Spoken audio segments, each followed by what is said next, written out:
Hello, everyone. My name is Jeff Carallo. I'm with Envoy Data. I appreciate you spending the time today for our mixer. Today's concepts and topics are physical access and cybersecurity fusion. Um, I'm on today's call with one of my colleagues, Mark Dolmeyer. Awesome. Hey, thank you, Jeff. We value and appreciate the partnership that we have with Envoy Data, and we're looking forward to this discussion. So just a little introduction, who Envoy Data is. Envoy Data is a 30-year-old value-add distributor. We specialize in multi-factor authentication. We've been doing that for the past 30 years in all the verticals: federal, state, local, healthcare, corporate. Also been involved with the physical access world and Converge scene for the past 10 years. Awesome. Well, hey, Jeff, again, thanks for having me. My name is Mark Dahlmeyer. I'm the Chief Revenue, Chief Marketing Officer for Highwire Networks Overwatch. Overwatch is an award-winning managed security solution provider. So we provide a wide variety of managed security solutions to MSPs, VARs, integrators, and the commercial market segments. Like Jeff's company, we work with a wide variety of vertical industries and markets to help them to create an unfair advantage for themselves when they deploy proactive cybersecurity risk and regulatory compliance solutions. So, Jeff, should we dive right into this? Let's do it, Mark. All right. So for myself, I'm going to talk about these four concepts. I'm going to introduce you to the concept of PIAM, which stands for Physical Identity Access Management. Also going to talk about the latest trends in mobile credentials, state of art of access control, and then last but not the least, AI. So what is physical identity access management? Well, it's a concept of showing how the physical access world is starting to connect and fuse its way with the identity access management.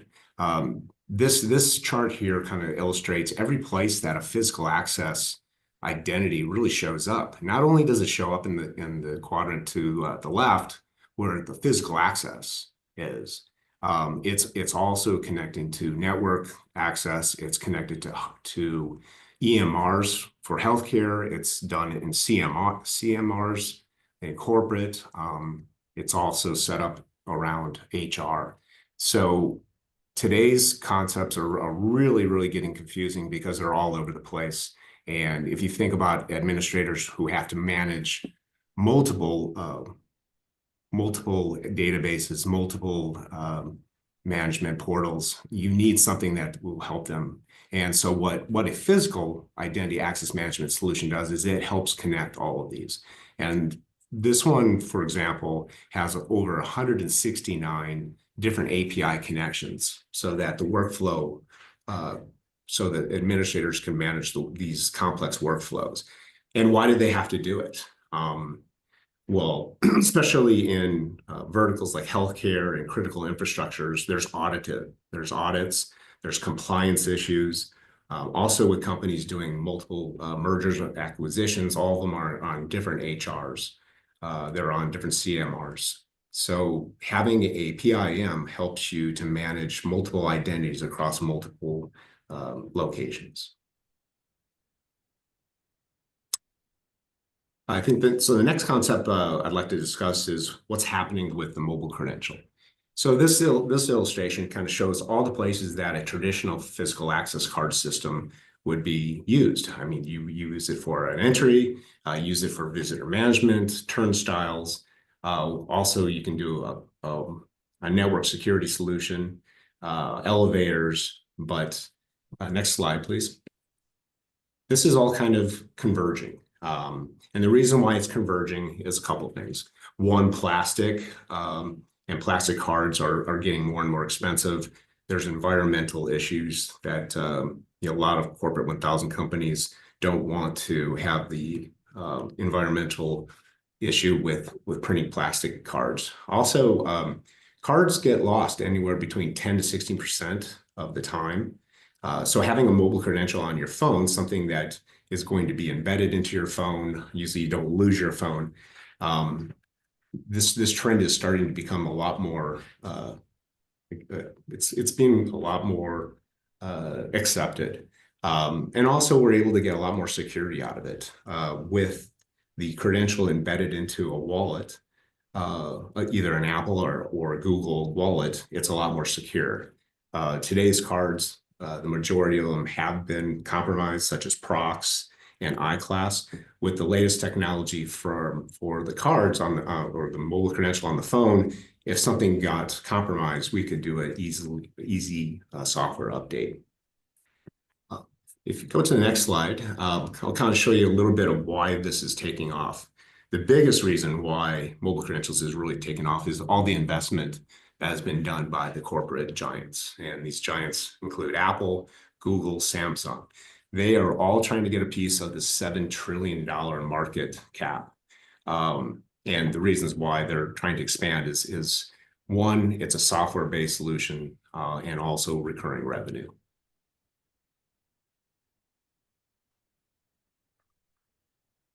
State of the art of access control. So if you think about where access controls come from, beginnings of access control have been there for 20 to 30 years. Usually they are on a separate solution, usually in a closet handled by a risk person. They would be on their own network. They'd have their own database. So it's very proprietary. It really wasn't IT.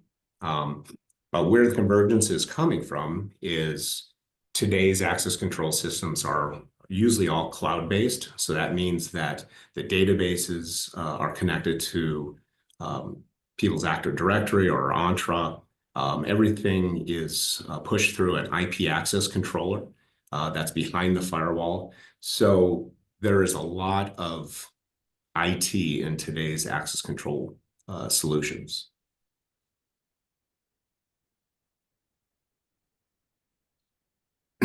The other thing that's starting to converge is Internet of Things. So before we were able to just have a door lock, and access control panel. Now all that is being converged into one product. This picture kind of illustrates kind of the new concepts with locks. These lock mechanisms have locks. They have a Wi-Fi computer, they have Linux-based systems, they have databases, and then all this is connected via Wi-Fi to a access control piece outside going through the firewall. So again, the technology is going very quickly, but it is causing a lot of security issues because now you're creating multiple gateways into your company. Next slide. Just another example of how IoT is starting to come into access control. So this product has nothing to do with gaining access into a building, but it is connected to a access control solution so that it can help warn people. So this example can hear gunshots. It can hear where there's a fire or a disaster. It can be used for fire, smoke, carbon dioxide, vaping, but all of these products are connected to a access control solution. So if there was an emergency, there would be alerts sent out to the administrators and also local authorities. Next slide. So the last concept I wanted to kind of discuss was the interaction of AI into access control. So the first instance that we showed you was video. So with video, instead of having complex search mechanisms on your NVR or in the cloud, with AI, it will be connected to a language and also a wizard where you can actually either voice or type in certain situations like someone fell down or there's been an accident. It will instantly pull all these tools and images very quickly. So it's able to search multiple data points. The last AI piece that I kind of want to talk about was some new technology coming out with readers. So today's readers are pretty interactive, where with either a mobile credential or a plastic card, and it's kind of a dumb reader. But the new readers coming out are kind of transactional. So when you go up to a reader, it's going to kind of find out where you're supposed to be and at what time. And it has the option of increasing security depending on the situation. So instead of just going up, tapping your card or phone to the reader and letting you in, what it might do is you tap your phone in, it'll say, hey, you need to authenticate again to make sure that it is you. And using the biometric or the phone's camera, it'll interact with the reader that will interact with the access control and allow you in.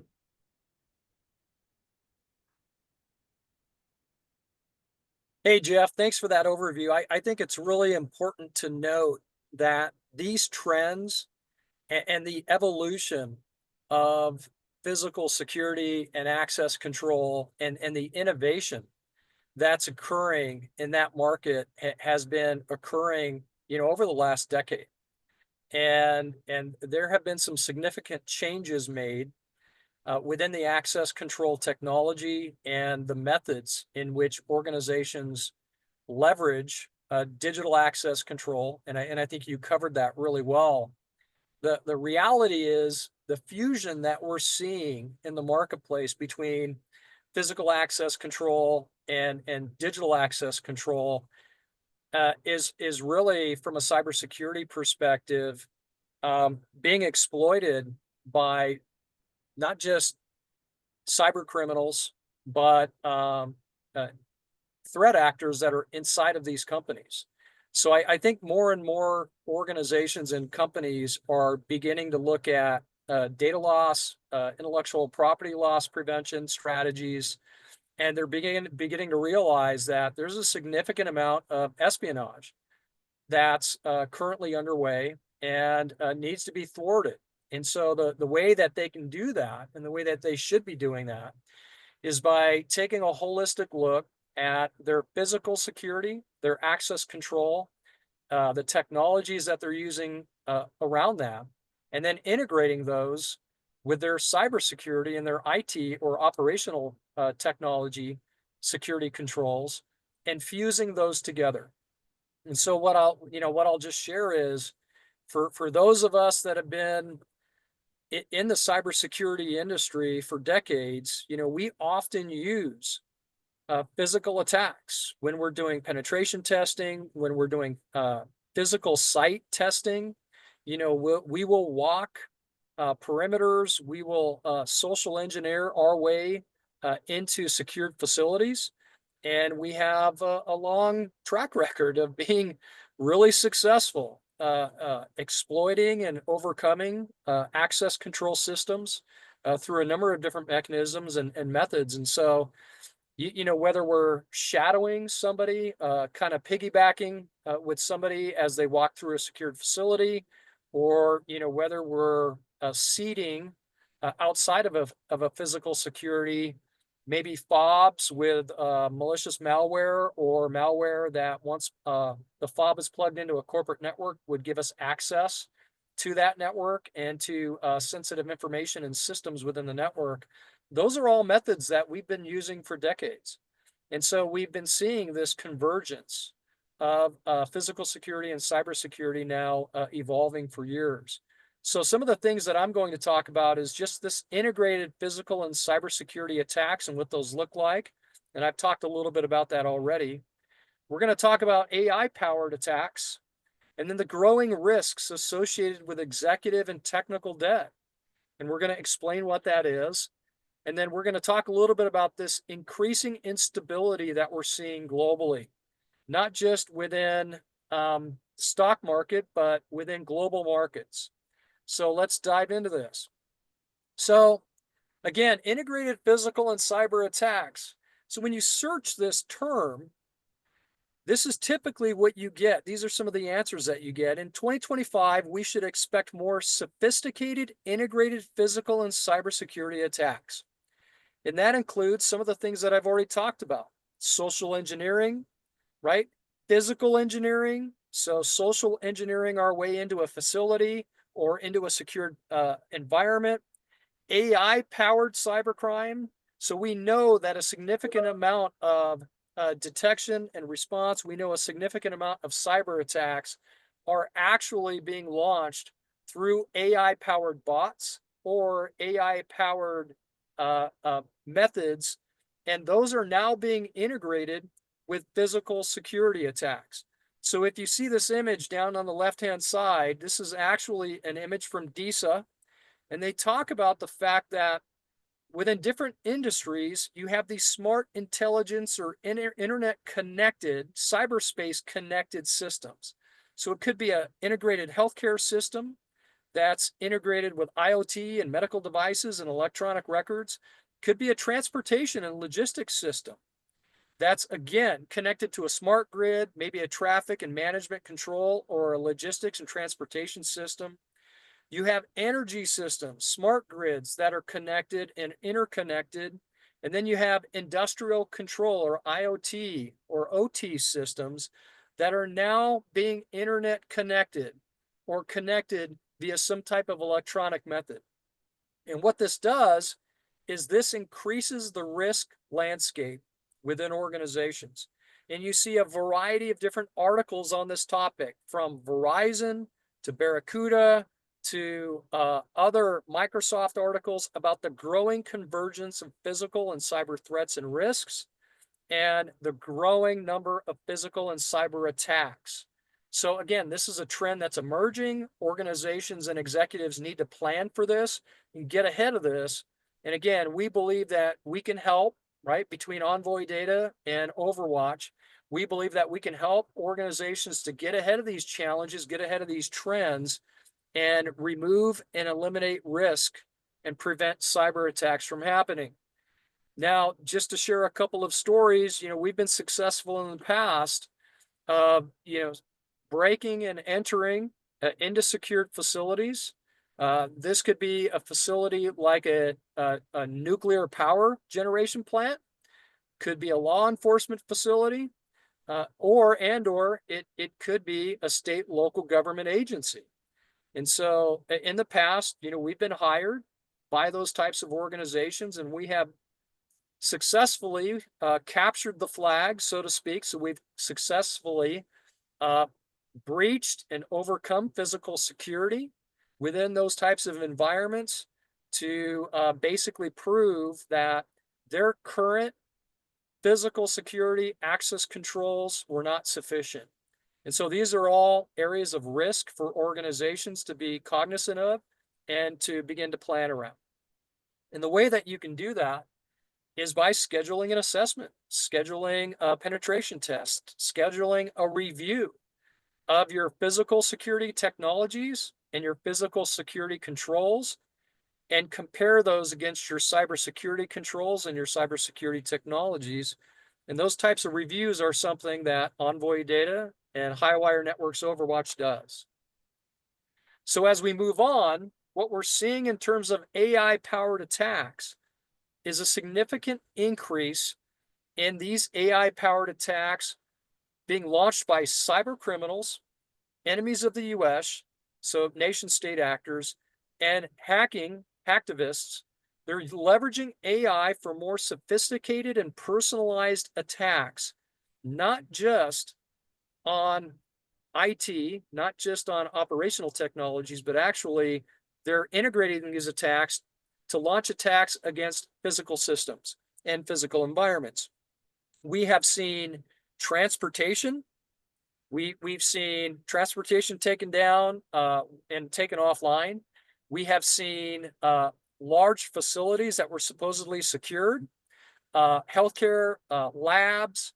We've seen other public stadiums taken offline, physically taken offline, and we've seen access control systems hacked and taken offline through some of these types of attacks.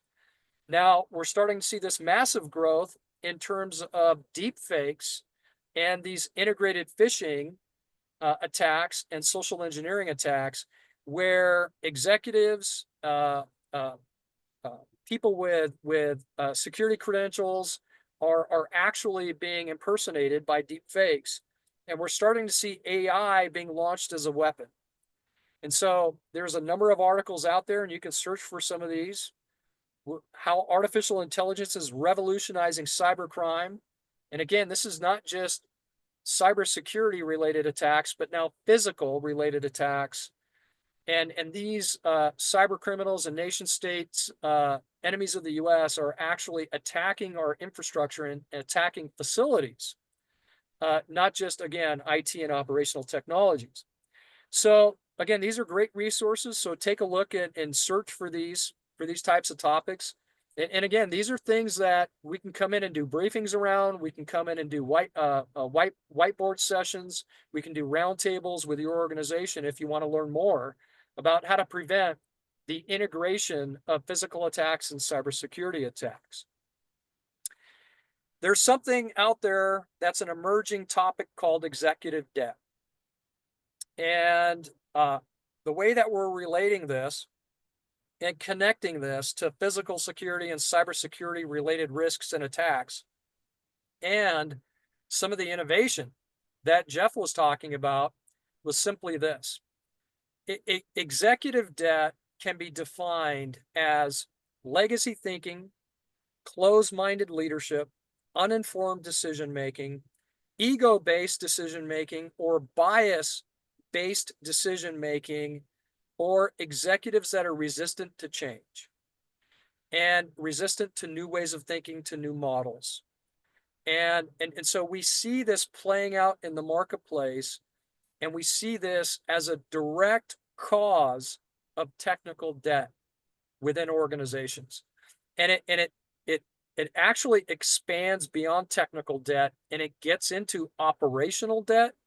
It gets into financial debt, right? It kind of bleeds. Like, this type of mindset and this type of destructive behavior called executive debt can negatively impact not just technology and not just infrastructure and operations, but every aspect of the organization.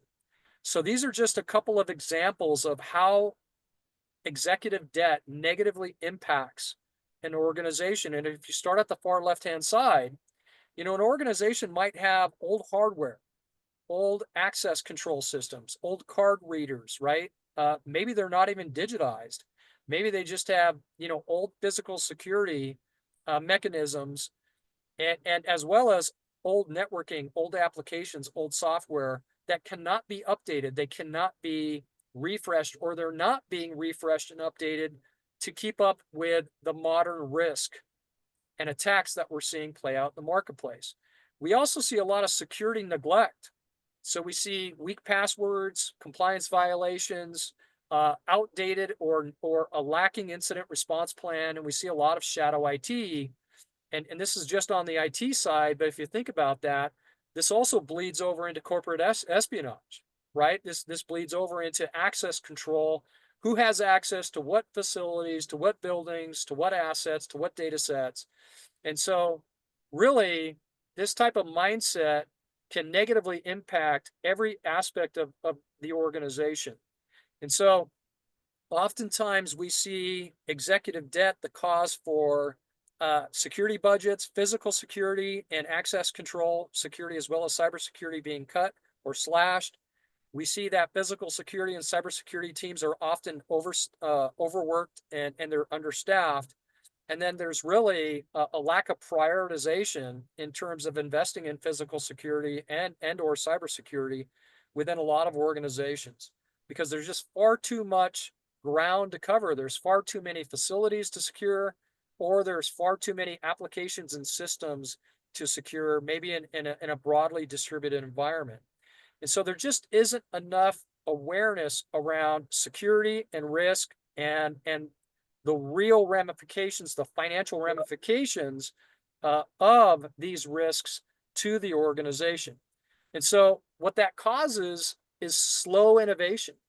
It actually destroys innovation. It can hold your organization back from launching new products and services, opening up new geographies. It could slow your migration to new applications, to adopting new technologies that could really differentiate your organizations. So we see this as a critical a dependency and a critical growing risk within the marketplace. And again, it's not just cyber related. This is bleeding into physical security as well as access control systems as well. So the reality is we're dealing with a marketplace right now of increasing instability. Look, there are things that are going on in the marketplace right now that are accelerating risk, and not just cyber risk, but physical risk and operational and financial risk for organizations. We have this tsunami of AI technology that's disruptive. It's hitting every industry. It's hitting just about every role within organizations. We have tariffs, we have new laws, we have regulation. So we have things that are beyond our control: civil unrest, war, the macro, micro conditions of the market, the value of the dollar, right? So we have all of these things occurring with the backdrop of AI, with the backdrop of potential recession, with the backdrop of just coming out of the pandemic. And candidly, there's a lot of attack fatigue. There's a lot of change fatigue within organizations today at the executive level and the employee level. And all of these things are accelerating your risk.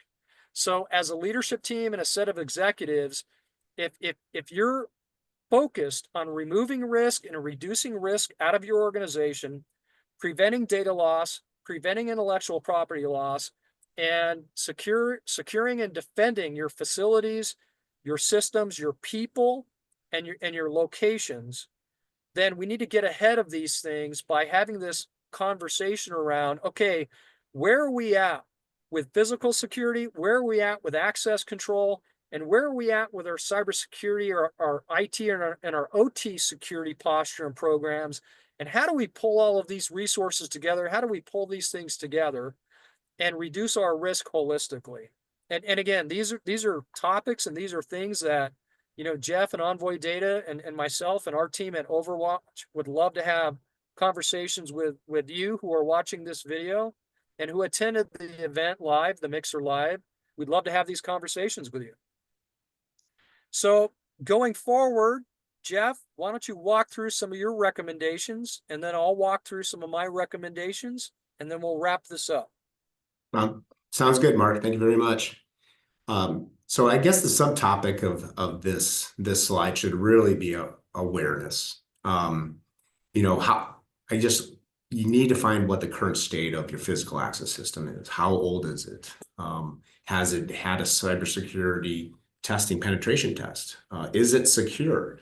I can tell you, coming from the industry, we thought our system was secure. We were using a technology of cards that had two-way authentication with multi-factor, and it's already been broken. So definitely finding out the awareness of your system. Have you looked at or considered a physical identity access solution? How many individual portals do you have? How many physical access components does that touch? Again, a access assessment and a penetration test performed by Overwatch would be great, just to get an initial picture of your environment. Also, looking at credentials. A lot of people's systems are working. Just because it's working doesn't mean it's secure. There's a lot of proximity cards out there that people are still using. They're not broken, but people can hack them in seconds, not minutes. So take a look at the new credentials coming out. It might be cost savings, and it's definitely going to be a lot more secure. And then last, look at how AI can protect your environment. Is there devices that can help your environment make your employees more safe? Is there readers that can make your building more safe? Because then again, we're talking about people's lives here. So looking at these technologies that can help prevent accidents is really crucial. Well, that's really powerful, Jeff. Thank you so much. And I'd like to just double click on a couple of these topics because as you walk through your slides and you were talking about mobile, you were talking about access control, you were talking about cards, and you were talking about some of these AI powered and AI enabled surveillance and monitoring platforms. And you touched on this. There's so much innovation that's hitting the market right now, just around intelligent applications that to your slides can detect um, an active shooter situation. They can detect, right, smoke. They can detect, right, if somebody is violating a physical security policy. There's all kinds of intelligence that can be wrapped around these systems, and the cost associated of deploying these types of physical security and access control systems is is dropping significantly, right? So if you have legacy systems that you're maintaining, that you're operating, that you're attempting to manage, there is opportunity for you to take significant cost out of your business, right? By leaning into some of these new innovations, by moving and future proofing your organization. And one of the things that I didn't cover, but I'll talk as we transition to my kind of key takeaways is these technologies are so enabled and digitized and connected now. So if you're in a regulated industry and you're going through a variety of different audits and assessments by regulators, and you have to prove your physical security controls and provide evidence and audit trails of how you're securing and defending and protecting your organization and minimizing access control. The majority of these new systems provide you with that type of audit trail and that type of evidence. And so if you're paying auditors and assessors to come in and walk sites, or if you're paying an internal risk and audit team to pull together this type of information or go fly around, do site visits, do all of these types of things, you could significantly cut out the time and the cost associated with proving that you're compliant to these regulations by deploying some of these technologies. So thank you for that, Jeff. This is great information. I think from our perspective, some of the key takeaways are we all just need to understand that cyber attacks are personal, and hackers are looking for the fastest path into your organization, and oftentimes it's the employee. And so if you're an executive or if you're a high net worth, you are being targeted, you are being profiled by cyber criminals, by hacktivists in nation states. They're probably, you're in somebody's database, right? Because of the Equifax breach and a number of these other global breaches, your data's out there, and you're being watched. And so a lot of executives that travel quite a bit, they recognize this and they're aware of this, and so they're often leaning on their physical security teams as well as their liaisons if they're traveling nationally or internationally, right? To kind of read them in on the risks within the geo, and then they're taking that intelligence, that information, and then they're feeding that back into their cyber teams. But make no mistake that attackers will use physical security attacks to compromise an individual, an executive, or somebody with authority. And they'll do everything they can to create this integrated physical as well as cyber attack to complete their mission. And their mission is to disrupt your business, to steal your data, to get access to your systems, or to penetrate your systems so they can gather intel and basically steal resources, steal data, and or redirect funds out of your organization. So that's an observation, and that's a key takeaway: is just be aware that these things are happening, and start planning around this. Executive and technical debt is growing with the innovations that Jeff spoke about occurring in physical control, right? And access control systems, et cetera. We see this type of aggressive innovation with AI and with quantum, right, coming down the path. We're seeing that innovation and change often scares people. And attackers know this. The criminals know this. And they will use this to exploit your fear in your organizations within organizations that are laggard industries and companies that are slow to change and slow to adopt.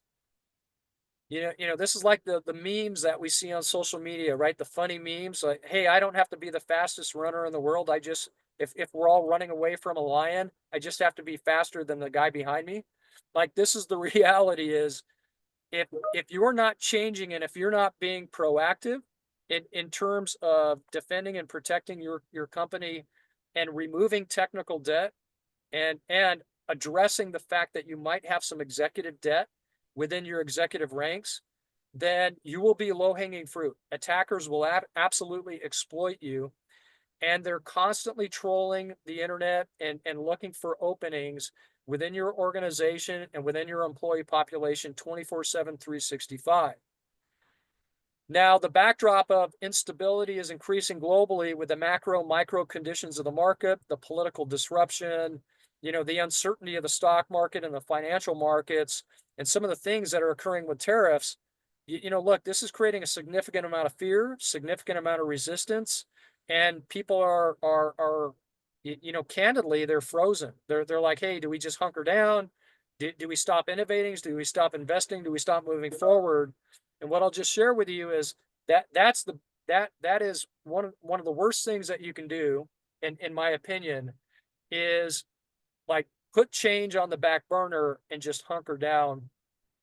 Our recommendation is you really get your arms around the current state and you start working on models and scenarios around how do you remove technical debt? How do you remove executive debt and cyber risk and physical security risk out of your organizations? And how, in a very cost-effective and meaningful way, how can you move forward? And so focus on your span of control. And what we can control is our attitude, our awareness, our activities, our focus, and our mindset. So those are our observations and recommendations. And that's a wrap. Jeff, any final words before we wrap this thing up? No, I think you covered everything great. If anyone has any more questions about these topics or trends, please contact myself or Mark. We'd be happy to go over and explain them even more. And if you do need an assessment or penetration, Mark has a very qualified team to help you out. Awesome. Hey, thank you so much, Jeff. Again, we value and appreciate the partnership with Envoy Data. We truly believe that we're better together. So we have a very compelling value proposition around fusing physical security and cybersecurity that we can take into the marketplace. And so, again, if you watch this video, thank you so much for the time. We look forward to hearing from you. Thank you.